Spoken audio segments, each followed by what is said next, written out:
नमस्कार साथियों, जय हिंद। आप सभी का हमारे अपने YouTube चैनल स्मार्ट क्लासेस 2.0 में फिर से हार्दिक स्वागत है। साथियों, आज हम फिर से आपके लिए लेकर आए हैं एक नया मॉडल पेपर जो हिंदी भाषा से संबंधित है।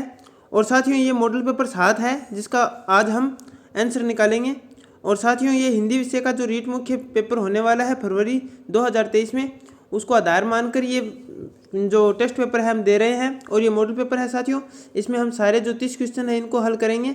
तो साथियों, बने रहिए हमारे साथ। और ये जितने भी क्वेश्चन आपके राइट हो तो साथियों कमेंट सेक्शन में ज़रूर बताना कि कितने राइट हुए। तो साथियों, शुरू करते हैं आज हिंदी के ये 30 क्वेश्चन। पहला क्वेश्चन है, इनमें मैं क्वेश्चन बताऊंगा, आपको उत्तर देने हैं। साथियों, ये है, इनमें से पाठ्य पुस्तक के आंतरिक रूप में सम्मिलित तत्व नहीं है। तो बताइए साथियों, 4 ऑप्शन में जो पाठ्य पुस्तक के आंतरिक रूप में सम्मिलित तत्व नहीं है तो कौन सा है वो राइट आंसर।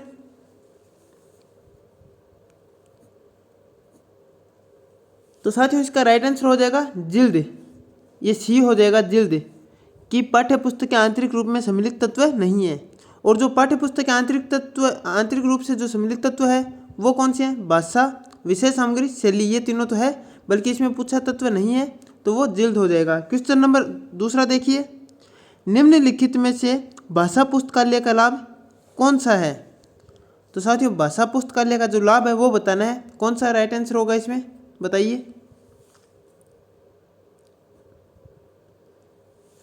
तो साथियों, इसका राइट आंसर हो जाएगा कक्षा शिक्षण में पूर्ति, स्वास्थ्य स्व अध्याय के लिए अवसर। तो मतलब विकल्प ए और बी दोनों सही हो जाएगा। इसका राइट आंसर सी हो जाएगा।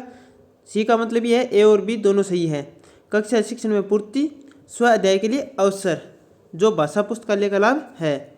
आगे इसमें क्वेश्चन है, इनमें से मौखिक परीक्षाओं का गुण है। तो साथियों, जो मौखिक परीक्षाओं का गुण है वो बताना है। 4 ऑप्शन आपके सामने, पढ़िए और बताइए कौन सा इसका राइट आंसर होगा। तो साथियों, इसका राइट आंसर है वो सी हो जाएगा। इन परीक्षाओं से विद्यार्थी के 3 भाषाई कौशलों, सुनने, पढ़ने और बोलने का एक साथ मापन किया जा सकता है। आगे साथियों, क्वेश्चन नंबर 4 है, यानी चौथा ये क्वेश्चन देखते हैं। ये क्वेश्चन है, निम्नलिखित में से उपलब्धि परीक्षण के निर्माण हेतु सम्मिलित पदों में से कौन सा पद नहीं है? तो साथियों, बताइए, उपलब्धि परीक्षण के निर्माण हेतु जो सम्मिलित पद नहीं है वो बताना है। तो साथियों, इसका राइट आंसर हो जाएगा परीक्षण का अनुप्रयोग। आगे क्वेश्चन है, सतत एवं व्यापक मूल्यांकन प्रणाली का दोष है। तो साथियों, जो CCE है ना, उसका पूर्ण रूप है ये सतत एवं व्यापक मूल्यांकन। तो इस प्रणाली का दोष बताना है। बताइए इसका कौन सा दोष है। तो साथियों, इसका राइट आंसर है वो हो जाएगा, विद्यार्थी पर वर्ष भर परीक्षा का भय बना रहता है जिससे उसका स्वाभाविक विकास प्रभावित होता है। ऑप्शन नंबर डी इसका राइट आंसर हो जाएगा। आगे क्वेश्चन है, ये एक गद्यांश दिया हुआ है साथियों। हम गद्यांश पढ़ सकते हैं लेकिन पढ़ेंगे नहीं, क्योंकि एग्जाम में जब आप जाएं तो उससे पहले आप देख सकते हैं। गद्यांश पढ़ना चाहिए वैसे तो, लेकिन हम यहाँ पे इसलिए नहीं पढ़ रहे क्योंकि गद्यांश से जुड़ा हुआ क्वेश्चन नहीं है। ये व्याकरणिक दृष्टि से इस गद्यांश में जो कोई शब्द आया है उसको ही उठाकर वो है ना व्याकरणिक दृष्टि से क्वेश्चन बनाए हुए हैं। तो इस गद्यांश को नहीं पढ़ेंगे, आप पढ़ लेना, ये आपके सामने है। साथियों, हम सीधा आगे चलते हैं, गद्यांश को पढ़े बिना आप पढ़ना जरूर। इसमें है, ट्रेजेडी शब्द उत्पत्ति के आधार पर है। तो साथियों, बताइए, तत्सम, तद्भव, विदेशी, देश, क्या है ये ट्रेजेडी जो शब्द है, इसकी उत्पत्ति किस आधार पर हुई है? तो साथियों, ट्रेजेडी जो शब्द है उसकी उत्पत्ति है वो विदेशी शब्द माना गया है। ये सी हो जाएगा इसका राइट आंसर। आगे क्वेश्चन है, सुधाकर का पर्यायवाची शब्द है। सुधाकर किसका पर्यायवाची साथियों? या सुधाकर का पर्यायवाची क्या है, बताइए। तो साथियों, इसका राइट आंसर हो जाएगा शशांक। सुधाकर वो शशांक का पर्यायवाची है। आगे क्वेश्चन है, आवश्यक शब्द का विलोम शब्द बनाने के लिए कौन सा उपसर्ग प्रयुक्त होगा? तो आवश्यक जो शब्द है इसका विलोम शब्द बनाना हो तो कौन सा उपसर्ग लगेगा इसमें आवश्यक में? तो साथियों, इसका राइट आंसर हो जाएगा अन उपसर्ग लगने से अनावश्यक बन जाएगा, जो आवश्यक का विलोम शब्द अपने आप बन जाएगा। आगे क्वेश्चन है, सामयिक शब्द में प्रयुक्त प्रत्यय है। तो जो सामयिक शब्द है इसमें प्रत्यय बताना है साथियों। तो साथियों इसका राइट आंसर हो जाएगा इक। एक प्रत्यय हो जाएगा। एक प्रत्यय जुड़ने से जो पहले वाला जो वर्ण होता है उपदा बोलते हैं, तो उस वर्ण में वृद्धि होता है, तो इक लगते ये समय का सामयिक हो गया। आगे इसमें क्वेश्चन है, निहितार्थ शब्द में संधि है। निहितार्थ शब्द में जो संधि है वो बतानी है साथियों, कौन सी संधि है। तो साथियों जो निहितार्थ में संधि है वो है दीर्घ संधि, निहित धन अर्थ। आगे क्वेश्चन है, निम्नलिखित शब्दों में से अव्यय नहीं है। तो साथियों जो अव्यय शब्द नहीं है वो बताना है।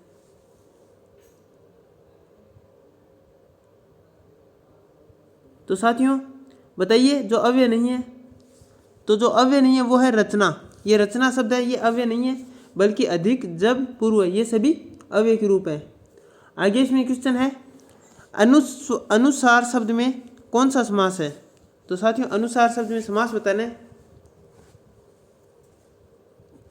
तो साथियों यहाँ पे अनु जुड़ा हुआ है तो स्पष्ट हो रहा है कि अनु अव्यय शब्द है, तो अव्ययभाव समास हो जाएगा अनुसार में।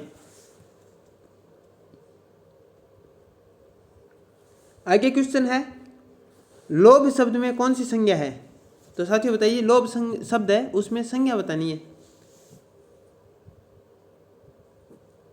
तो साथियों इसका राइट आंसर है वो हो जाएगा भाववाचक संज्ञा। जो लोभ शब्द की संज्ञा है भाववाचक संज्ञा। आगे क्वेश्चन है, ये भी एक गद्यांश है जिसको आप पढ़ लेना आराम से। हम गद्यांश को पढ़े बिना ही आंसर कर रहे हैं। साथियों इसमें है क्वेश्चन, जातियां शब्द का एक वचन होगा। तो जातियां जो शब्द है इसका एक वचन बताना है साथियों, क्या रहेगा। तो साथियों इसका राइट आंसर है वो हो जाएगा जाति। आगे क्वेश्चन है, हिमायती शब्द का अर्थ है। हिमायती का अर्थ बताइए साथियों। तो हिमायती का जो है वो है पक्षपाती। तो साथियों आगे इसमें क्वेश्चन है, विधा शब्द है। तो साथियों बताइए विधा शब्द क्या है, कौन सा लिंग है इसमें।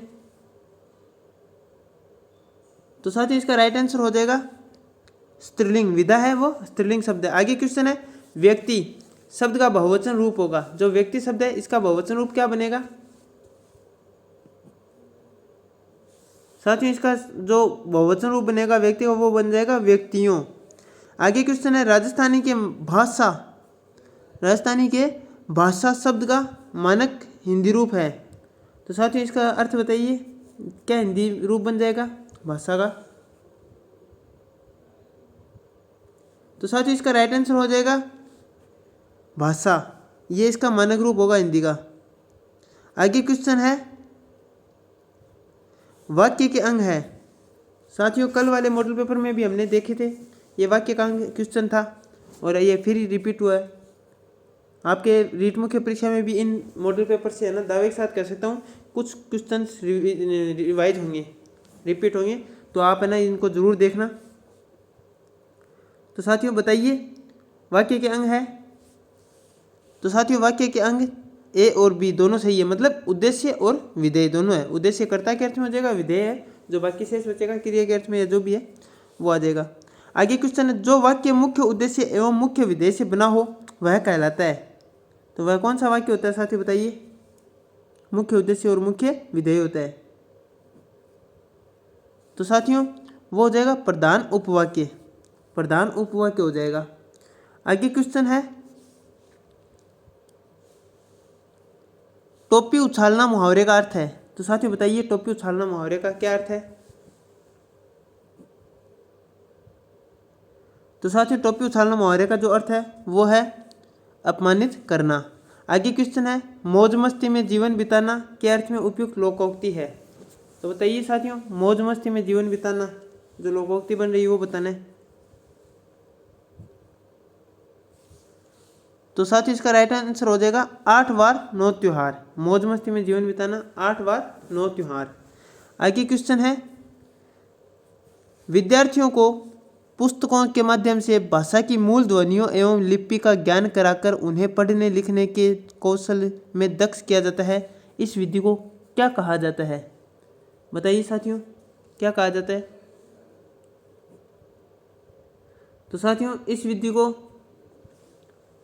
पाठ्य पुस्तक विधि कहा जाता है, जिसमें विद्यार्थियों को पुस्तकों के माध्यम से भाषा के मूल ध्वनियों एवं लिपि का ज्ञान कराकर उन्हें पढ़ने लिखने के कौशल में दक्ष किया जाता है, वो पाठ्य पुस्तक विधि कहलाती है। आगे क्वेश्चन है, डाल्टन प्रणाली का आविष्कार किसने किया था? तो बताइए साथियों, डाल्टन विधि का जो आविष्कार किया था वो।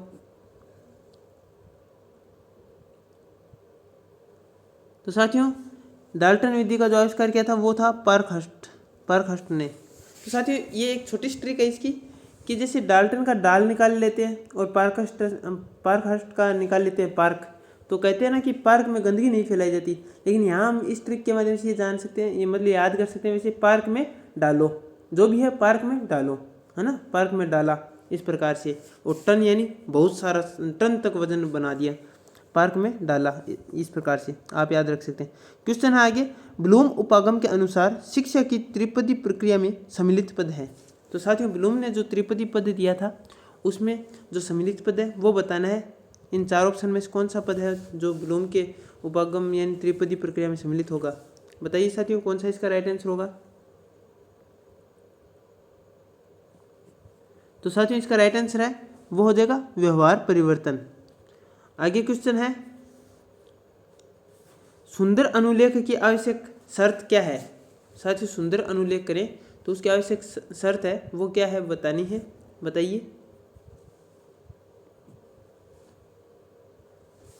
तो साथियों, सुंदर अनुलेख की जो आवश्यक शर्त है सुंदर अनुलेख के लिए वो है, अनुलेख में अक्षरों की बनावट वैसी ही होनी चाहिए जैसा कि आदर्श लेख में हो।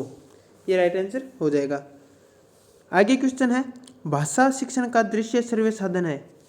भाषा शिक्षण का दृश्य सर्वे साधन है, तो बताना है साथियों कौन सा है जो दृश्य सर्वे साधन है?